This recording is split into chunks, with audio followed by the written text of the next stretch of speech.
Hey y'all, it's Dinosa.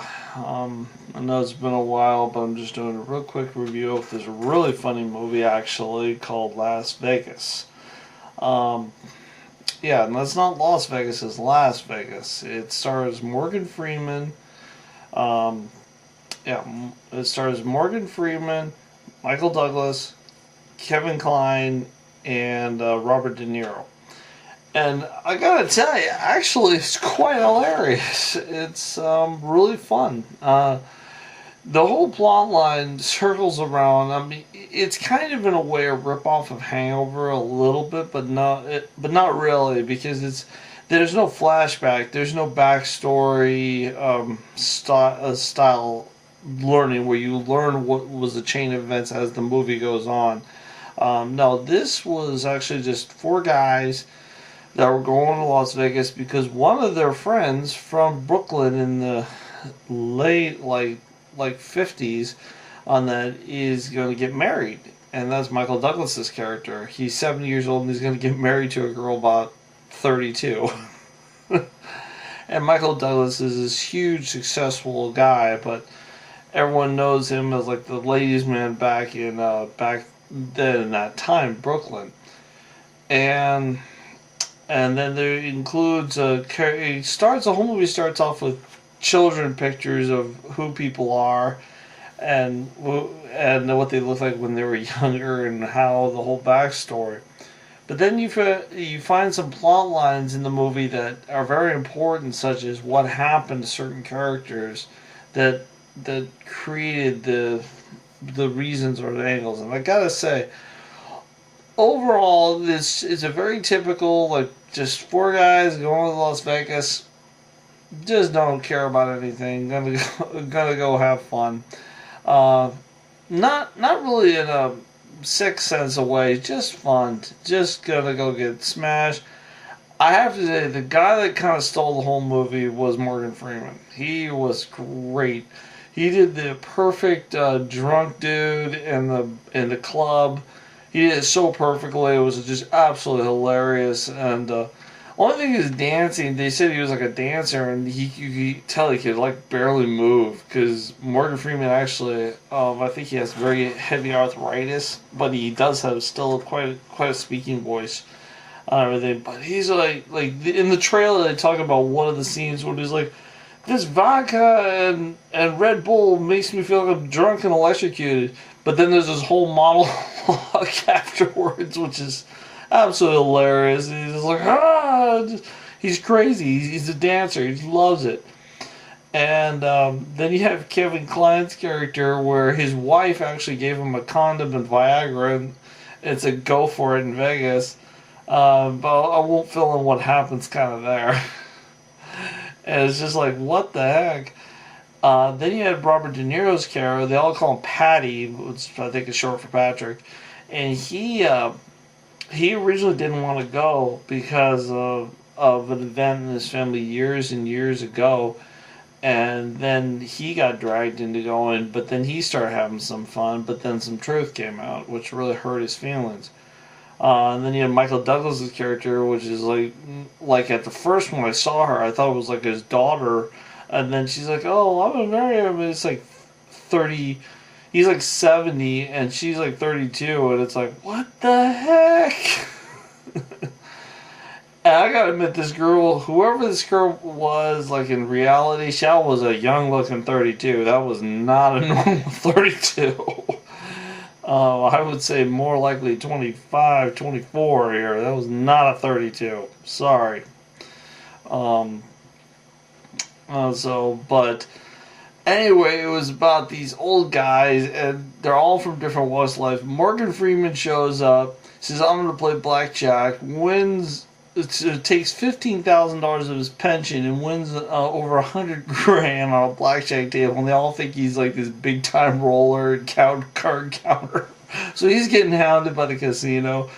They ended up comping him to the penthouse. You kind of see where this is going. And they go to the club. 50 Cent makes a cameo in the whole movie, which 50 Cent has a hilarious bit when he's talking to the doorman, and that I won't ruin that because that's really funny actually. Where he asked them to turn the music down because the party's so loud, but I'll let you watch the rest of it. Um, as see, and basically it was Morgan Freeman and Kevin Kline again that stole the whole film. They were so hilarious. They were so opposite. Like Morgan Freeman was just like a player pimp, and he's like, I'm gonna drink. I don't care if I get another heart attack. I'm gonna die here or just go out guns blazing. And Kevin Kline's like, well, my wife here sent me on purpose, and I've been given permission to X, Y, and Z. And you just see him do it. He's so awkward. It's just so absolutely hilarious.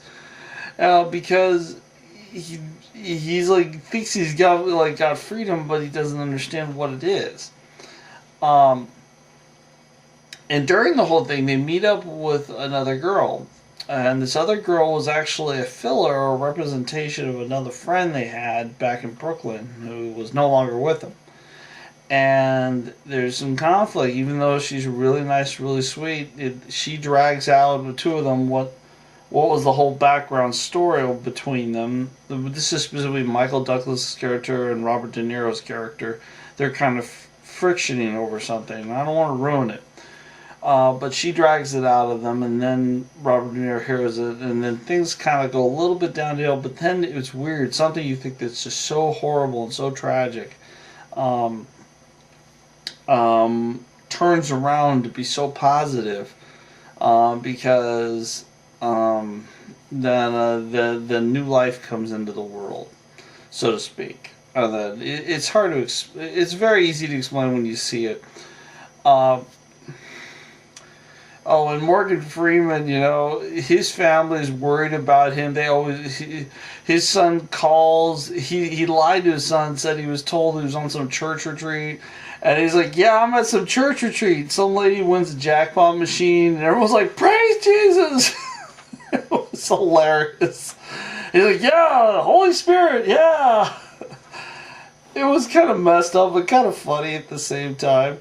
That's like one of the. I remember that was I was a kid, like going, no, I'm not in Reno. What are you talking about? So, things like that when I was younger, and that's just kind of fun stuff. They definitely did leave it open, very open for a sequel, so to speak, and what you see throughout the whole film, really the whole film is nothing about these guys. They don't really gamble all that much, but they're telling this story really between Michael Douglas and Robert De Niro, which is a story I don't want to tell because it ruins the whole film. And Kevin Kline and Morgan Freeman, they just go nuts everywhere they can in Vegas, and that's the whole thing. It's just really Morgan Freeman. They were like this total supporting cast. I mean, without them, their backstory, this other story would be boring. Oh, and they did everything they could. They did bikini contest judges. The guy, I'm Sexy and I Know It guy, I forget his name, the dude with the hair, he makes a cameo in it. He does a really disgusting scene to Robert De Niro. I'll clown his ass for it. Let's see what else happened there. I just so much. It's just funny. Oh, and the old man jokes, like they're everywhere. The whole film, like with Michael Douglas's hair when they're like, "Where'd you get your hair from your rear end?" Come on, why don't you ask Mr. Hazelnut over here? And that bit was absolutely hilarious.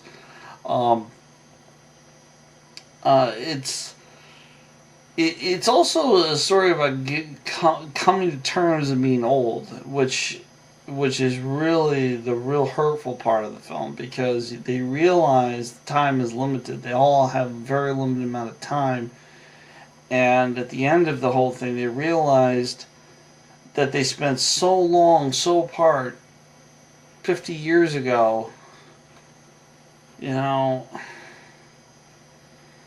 and then there was no reason, and that was kind of sad at the airport when they're all kind of going back to their lives, and they're all, Michael Douglas is just like kind of torn up because he's like, I don't want this to end. This is just dumb, and because y'all are going to go back to your lives that just you're kind of miserable with. So, so the end of the film is just absolutely hilarious. Like he calls them up, and all to see how they're all doing, and they're all changed their lives. That whole trip to Vegas changed all their lives. They're still old, but in a way, it's like grumpy old men, in a way. But this is like grumpy old men get drunk on Red Bull and vodka.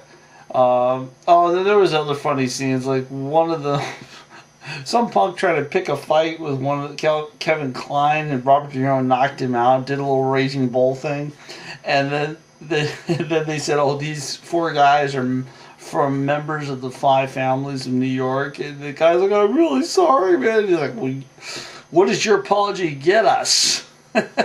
Just why do we care if you apologize, you punk? I mean, it's like this is how stupid. Like, it's like, are you serious? This kid totally believed it. That's the only thing that was kind of like, why are you doing? That's why the whole plot got all weird. That was the one scene that was kind of wrong, but then it made sense because then they taught this one punk how to be a man and how to like ask a girl out and everything and blah blah blah. Anyway, it's a short film. It's fun. It's lighthearted. I know I'm leaving some key details out, but go see it. It's worth the money, because you'll definitely laugh. You'll definitely have a good time. It's definitely not as raunchy as Hangover or Hangover 2. You won't have monkeys slapping things or something like that. You won't have any of that, but what you will have is just, a good time and some real low shots, like old man low shots. But the interesting thing about this, the chemistry, is I could identify like people in my life that were these four guys, including myself, where